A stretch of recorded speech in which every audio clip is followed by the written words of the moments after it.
परवेज अशरफ साहब। शुक्रिया जनाब स्पीकर। जनाब स्पीकर, आज पूरी मुस्लिम उम्मा, पाकिस्तान का हर शहरी, हर मकातब फ़िक्र से तल्लुक़ रखने वाला, हर सियासी हमदर्दी रखने वाला किसी भी सियासी जमात से, खाए आज वो इस ईमान में है या पाकिस्तान में किसी जगह है या दुनिया में किसी जगह है, बल्कि इससे भी बढ़कर मैं ये कहूँगा कि हर वो शख्स जो इंसानियत पर यकीन रखता है, जो इंसानियत की कदरों पर यकीन रखता है, जो इंसानी हकूक़ पर यकीन रखता है, आज उसका दिल दुखी है। और ये काफ़ी अरसे से, जब से वजूद में आया, फ़लस्तीनियों के लिए ज़िंदगी तंग करके रख दी गई, उन पर जुल्म के वो पहाड़ तोड़े गए, उन पर इतने जुल्म हुए कि जिसकी मिसाल शायद तारीख में ढूंढनी इतनी आसान ना हो। जनाब स्पीकर,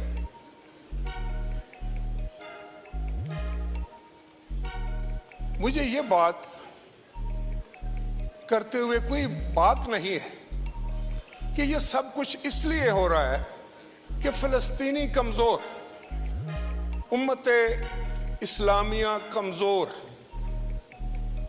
इसराइल ताकतवर है और उसके हवारी बहुत ही ताकतवर। उसके पीछे जो लोग खड़े हैं, जो ममालिक खड़े हैं, वैसे तो इंसानी हकूक़ की बात करते वो थकते नहीं।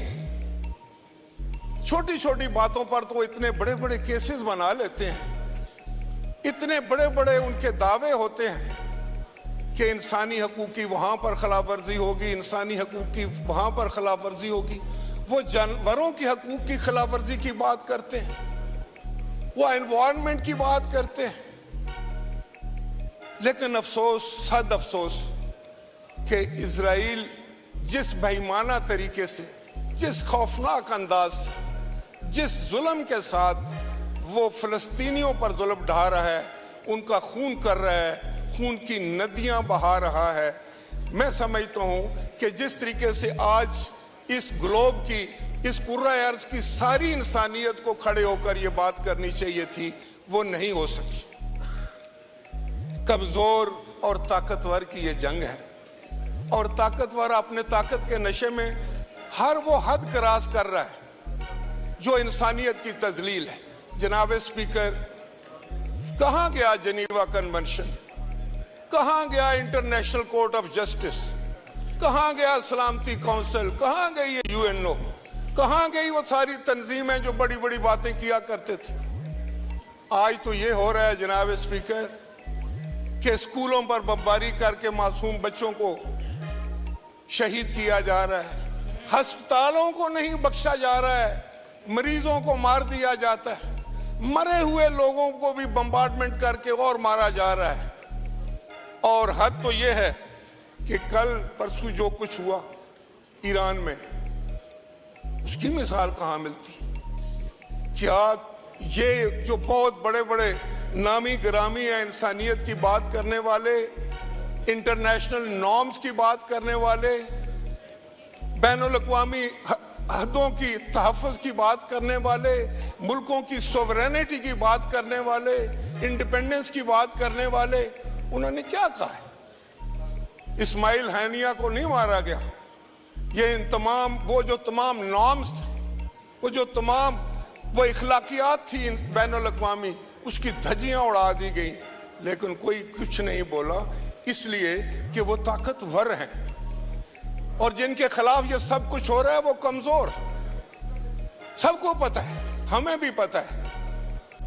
लेकिन जनाब स्पीकर, आज इस्माइल हनिया और उसके ख़ानदान की ये जो कुर्बानी, फ़लस्तीनी जो कुर्बानियाँ दे रहे, उसकी मिसाल भी तारीख में नहीं है। लेकिन ये अगर जंग हो, वो अपने मुल्क की आज़ादी के लिए उनके मुल्क पर कब्जा हो, उसको कोई और मानी पहना दिए जाते हैं। कश्मीर की बात हो तो उसका दी जाती है, लेकिन अगर यही तो फौरी तौर पर उसका हल निकल आता है। यूनाइटेड नेशंस भी जो है वो हरकत में आ जाती है, इंटरनेशनल कोर्ट ऑफ जस्टिस भी शुरू हो जाता है, और बैनुल अक़वामी इंसानी हकूक़ की तंजीमें जो हैं वो भी चलाना शुरू कर देती हैं। इस पे सोचने की ज़रूरत है। हम आज ये खुशाइंद बात है कि हम सब ने मुतफ़िक़ा तौर पर ये करारदाद मंजूर की है, उस पर मैं सबको डिवाइड के उस तरफ भी और इस तरफ भी खराजे तहसीन पेश करना चाहता हूँ। लेकिन जनाब स्पीकर, हम भी क्यों उस तरीके से उनकी मदद नहीं कर सकते? किसी को हमारा खौफ क्यों नहीं? किसी को हमारा डर क्यों नहीं है? उसकी भी एक वजह है कि हमने अपने मामलात को बहुत उलझा लिया है। हम अपने मुल्क की हालात के जो हमारे चैलेंजेस हैं, जिस तरह हमने उनका सामना करना था, मिलकर एक जज्बे के साथ, एक जोश के साथ, एक होश के साथ, वो हम नहीं कर रहे। हम भी तकसीम हैं। हम छोटी छोटी पैटी पॉलिटिक्स जो है वो हमें आगे नहीं बढ़ने देती। खाए हमारी इकॉनमी हो, आज हमारी कौन बात सुनेगा? हमने अपना फर्ज शायद अदा किया है, लेकिन मैं यकीन से कह सकता हूं कि जिस वक्त वही इसराइल का वजीर आजम नेतन्याहू जब कांग्रेस को खिताब करने के लिए जाता है अमेरिका, तो उसके हर फिक्रे के ऊपर उसको स्टैंडिंग ओवेशन दी जाती है। वो दे रहे हैं जो इंसानी हकूक के अलंबरदार हैं, जो हमें सबक देते हैं, जो हमें हमेशा ये कहते हैं कि इंसानी हकूक जो है वो वहाँ उसकी खिलाफ वर्जी होगी, पाकिस्तान में इंसानी हकूक की खिलाफ वर्जी है। तो ये कौन सी, ये कहाँ की इंसानी हकूक की अलंबरदारी है कि एक तरफ तो खून बहाया जा रहा हो और वो खड़े होकर कहता है कि जो कुछ मैंने किया है मैंने ठीक किया है, इससे ज्यादा भी करना पड़ा तो मैं करूंगा, मुझे कोई नहीं रोक सकता। ये है पूरी दुनिया इस वक्त एक तरफ और चंद ममालिक एक तरफ। जनाब स्पीकर, जितना भी दुख किया जाए इस्माइल हानिया की इस शहादत पर वो कम है, जितनी भी उसकी मजम्मत की जाए वो कम है। लेकिन मैं ये एक बात यहाँ जरूर इस हाउस के सामने रखना चाहूंगा कि अगर हम चाहते हैं कि हमारी आवाज में ताकत हो, जब हम कोई आवाज बुलंद करें, 25 करोड़ लोगों का ये मुल्क है, एटमी ताकत है हम, हमारी बात क्यों नहीं सुनी जाती? इसलिए नहीं सुनी जाती जनाब स्पीकर, वजीर आजम साहब मौजूद हैं, लीडर ऑफ द अपोजिशन या अपोजिशन के रहनुमा और ज़ुमा यहाँ मौजूद हैं, कि हम बहुत छोटे छोटे मसाइल में हमने उलझ कर अपना सारा जो निज़ाम था उसको तबाह कर लिया। हम किसी चैलेंज को भी बहैसियत कौम कबूल करने के लिए तैयार नहीं है। हम किसी भी मुश्किल को बहैसियत कौम खड़े होकर उसका सामना करने के लिए तैयार नहीं है। हमने अपने आप को एक ऐसे गर्दाब में फंसा लिया है कि हमें खुद नहीं समझ लग रही कि हम कहाँ पर हैं और किस तरह इससे बाहर निकलना है। जनाब स्पीकर, जब तक हम अपने पाँव पर खड़े होने के काबिल नहीं होते, जब तक हम माशी तौर पर ताकतवर नहीं होते, तादाद तो हमारी बहुत ज्यादा है। कितनी तादाद है इसराइल की, कितनी पॉपुलेशन और कितनी आपकी है,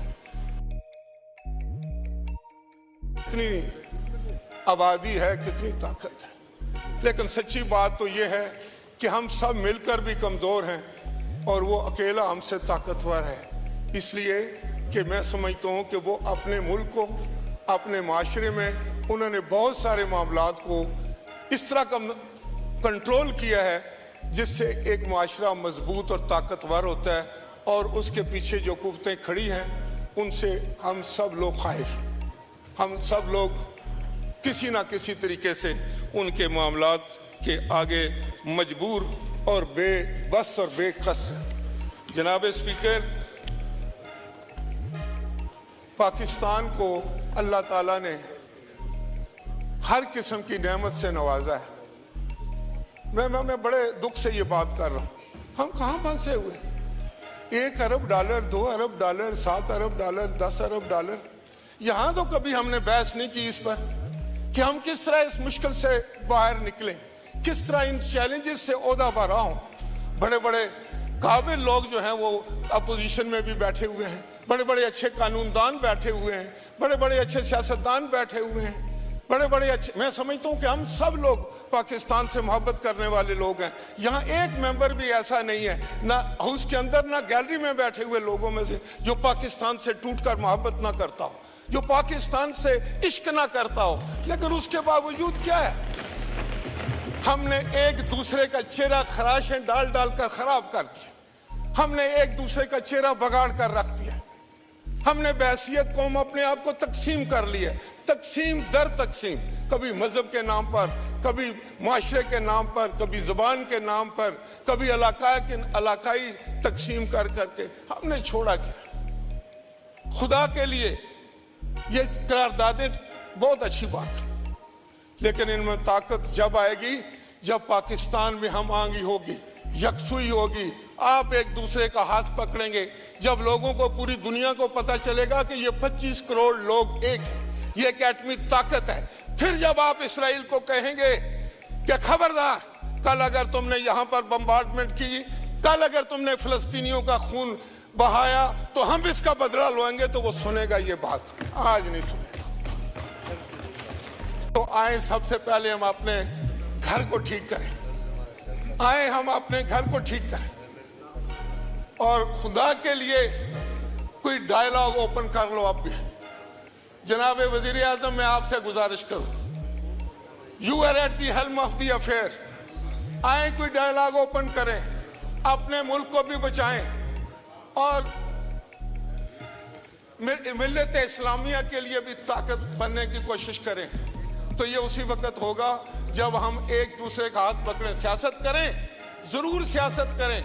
आपका अगर कोई बंदा गिरफ्तार है उसकी बात करें, उसको गिरफ्तार ना होने की, उसको आज़ाद होने की बात करें, लेकिन पाकिस्तान के लिए एक हो जाएं। और यहाँ बैठकर जो आप बात करें वो हम आगे की करें, और जो हमें दरपेश मुश्किलात हैं आपको भी पता है जनाब, हमें भी पता है, उन पर भी तो बात की जाए। और आखिर में ये मैं कहूँगा कि मैं फ़लस्तीनी अवाम को, उन माओं बहनों और बेटियों को खराजे तहसीन और अकीदत पेश करना चाहता हूँ। मैं कश्मीर के उन अजीम दोस्तों को जो अपनी आज़ादी की जंग लड़ रहे हैं खराज तहसीन पेश करना चाहता हूँ, और उनको ये पैगाम देना चाहता हूँ कि जुल्म और बर्बरियत की रात जितनी भी स्याह हो, जितनी भी काली हो, जितनी भी गंभीर हो, लेकिन एक ना एक दिन किसी सवेरे के इंशाअल्लाह ताला दहलीज पर उसको दम तोड़ना पड़ता है, और एक सूरज तलू होगा, और वह इंशाअल्लाह ताला फ़लस्तीनियों की आज़ादी का होगा और कश्मीर की आज़ादी का होगा। शुक्रिया जी।